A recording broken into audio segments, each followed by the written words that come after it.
এই বোতল একটাই হচ্ছে, এটা 15 ফিট উঁচু বোতল।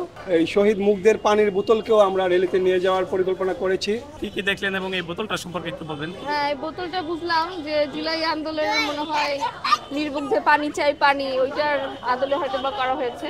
আরো অনেক কিছু দেখলাম, আসলে বাচ্চাদেরকে দেখানোর জন্যই আসলাম আর কি। প্রত্যেক বছরই আসি পয়লা বৈশাখের আগে নববর্ষের প্রস্তুতি দেখতে, এবারও আসলাম। তো এবার থিমটা একটু আলাদাই মনে হলো, মনে হয় জুলাই আন্দোলনকেই মাথায় রেখে মনে হয় মানে এটাকেও না অগ্রাধিকার দেওয়া হয়েছে।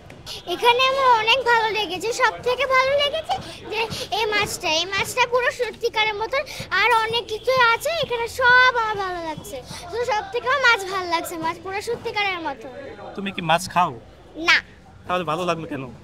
আর সত্যিকারের মতন তাই। বান্ডেল থাকলে প্রতি সেনমানিতে টাকা বাঁচবে। বিকাশ সেনমানি বান্ডিল কিনে জিতুন প্রতি লেনদেনে।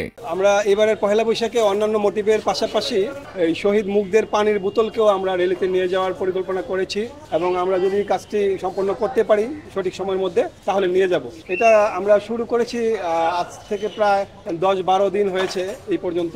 আপনারা দেখছেন যে খাঁচা করে রড দিয়ে তারপরে এটা একটা স্ট্রাকচার তৈরি করছি, এবং এই স্ট্রাকচারটা আমরা পরবর্তীতে খালি বোতল দিয়ে, যে পানির বোতল ওটা দিয়ে ফিল আপ করে দিব মূল বোতলটা, এবং এইভাবে আমরা ডিসপ্লে করবো এরকম পরিকল্পনা করেছি। এই বোতল একটাই হচ্ছে, এটা 15 ফিট উঁচু বোতল। আর এই বোতলটাতে আমরা অসংখ্য ছোট বোতল, প্লাস্টিকের বোতল, খালি বোতল দিয়ে ফিল আপ করবো, এটাকে আমরা ভরে দিব, তারপর আমরা এটা ডিসপ্লে করবো। প্রায় 6 জন শ্রমিক কাজ করছে, আমি তাদেরকে দিক নির্দেশনা দিয়ে কাজ করাচ্ছি। স্বৈরাচারের গুলিতে মুগ্ধ মারা যায়, এই জন্য মুগ্ধর এই পানির বোতলটা এখানে প্রদর্শন করা হবে। এটা দেখে কেমন লাগছে? এটা দেখে খুবই ভালো লাগছে যে আমরা মুগ্ধকে এর মাঝে স্মরণ করব এবং মুগ্ধ আমাদের মাঝে বেঁচে থাকবে, এইটাই আমরা চাই।